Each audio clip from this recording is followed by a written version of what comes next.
మూడేళ్ల క్రితం మంగళగిరిలోని టీడీపీ కేంద్ర కార్యాలయంపై దాడి. లోకేష్ గారు వడ్డీకి చక్కెర వడ్డీ తీర్చుకుంటాడన్నారు కదా.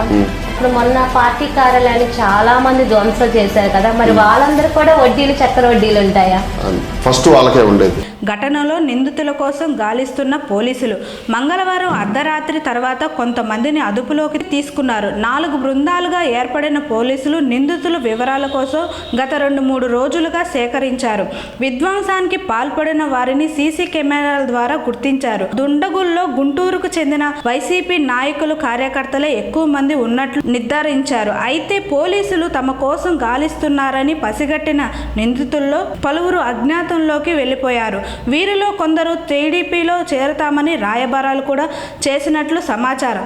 అయినా పోలీసులు గుంటూరుకు చెందిన కార్పొరేట్లు, మాజీ కార్పొరేట్లు, వైసీపీ నాయకులు, విద్యార్థి విభాగ నాయకులకు మంగళవారం రాత్రి అదుపు